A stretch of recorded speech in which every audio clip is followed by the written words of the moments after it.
They call it pink gold. Potash is a vital ingredient for growing food and Canada production volume. It's now being touted as a secret weapon in this trade war with the United States. A shift in priorities.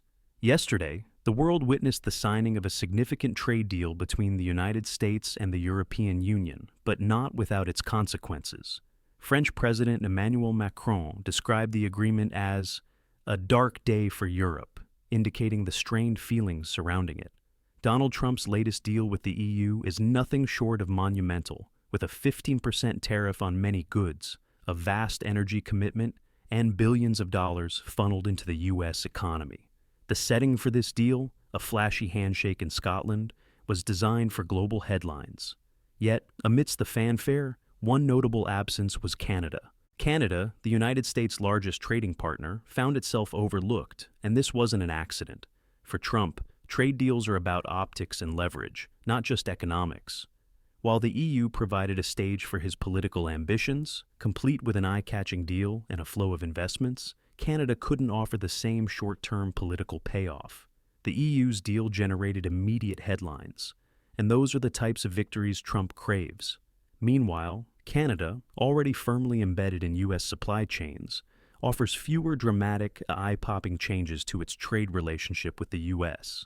The problem for Canada is that its trade ties are so deeply ingrained in the American system that it can't offer the same kind of concessions as Japan or the EU, countries still looking to expand their influence with the U.S. It's a challenge that leaves Canada with few options. While it's easy to make deals with nations that want access to U.S. markets, the deeper, more complex relationship with Canada doesn't lend itself to the flashy simplicity that Trump is after. For Canadian leaders, particularly Prime Minister Mark Carney, this presents a difficult dilemma. Carney knows that a quick fix won't solve the underlying issues. Any trade agreement must benefit Canada in the long term, not just stave off tariffs in the short run. Unlike the EU, Canada doesn't need to buy U.S. energy. It's already an energy exporter, which complicates any negotiation aimed at replicating the EU's framework.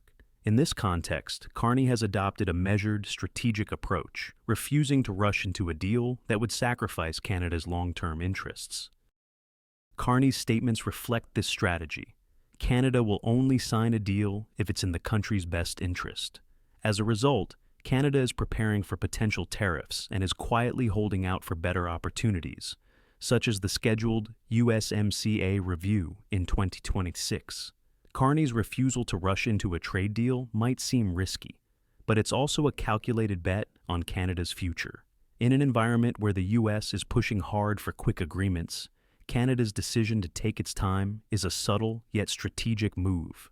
Even in the face of short-term pain, especially in the automotive, steel, aluminum, and lumber sectors, Canada's broader economy has shown resilience. With GDP only dipping by 0.1% in April and projected to drop by another 0.1% in May, Canada has weathered the storm better than expected.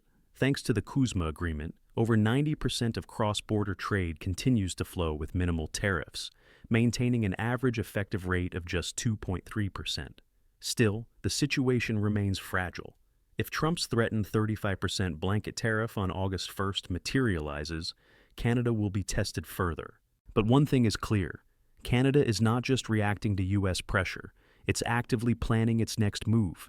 And as much as the U.S. may try to pressure Canada into a quick trade deal, Carney's stance is unwavering.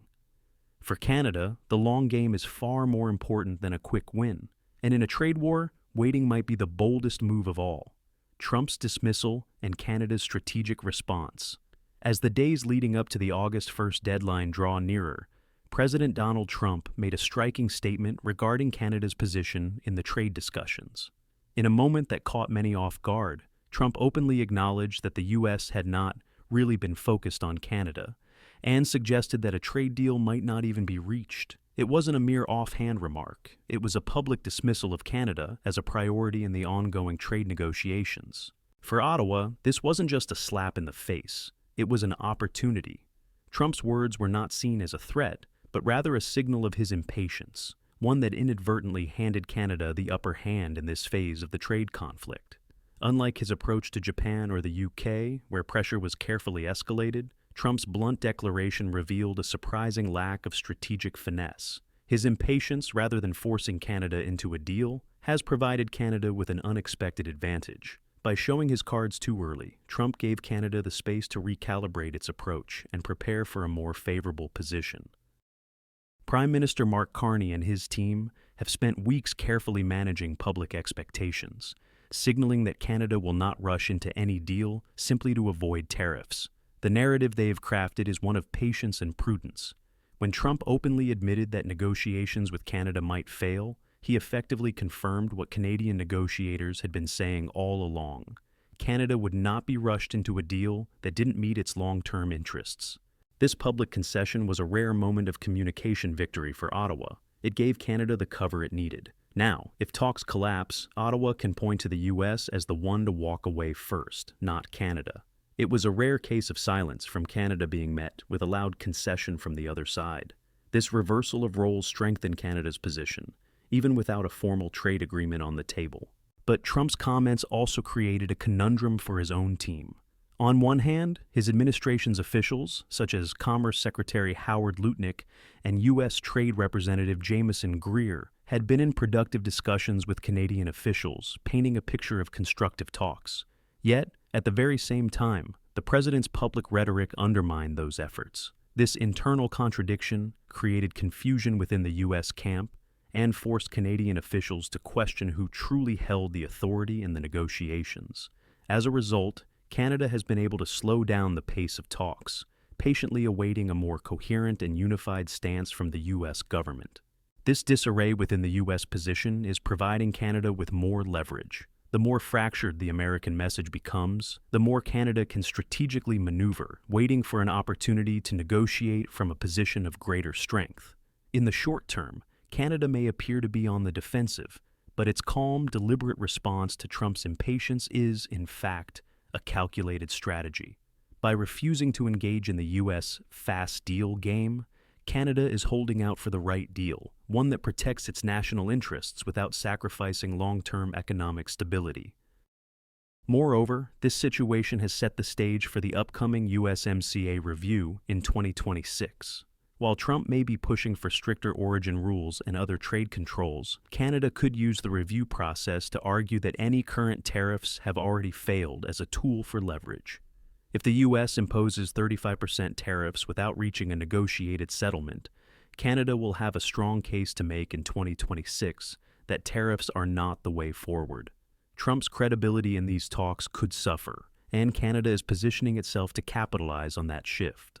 A strategic pivot and long-term calculations. The unexpected public remarks from President Trump regarding Canada's place in the trade talks have set off a cascade of reactions both in Canada and within the U.S. As tensions mount and tariffs threaten to reshape the North American trade landscape, the idea of Canada pivoting toward other international partners, most notably China, has surfaced. Ontario's Premier Doug Ford, known for his frankness, openly suggested that if U.S. tariffs continue, Canada might look to deepen its trade relations with Beijing. This statement was not a passing remark. It was a deliberate signal of a potential strategic shift.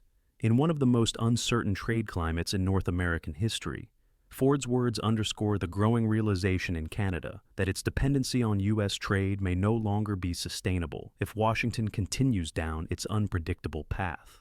Ford's declaration reflects the growing unease in Canada, where the reliance on the U.S. for trade has traditionally been a cornerstone of its economic strategy.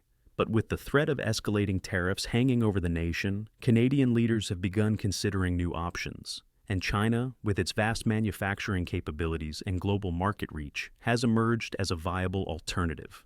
While Ford emphasized that any new relationship with China must be fair and mutually beneficial, the potential for a shift in Canada's trade alignment is real. In fact, Canada has already started to make moves in that direction, with the Canadian government quietly escalating its tariffs on American steel and aluminum to match U.S. increases. More importantly, Canada is expanding its trade relationships outside the U.S., with growing interest in China.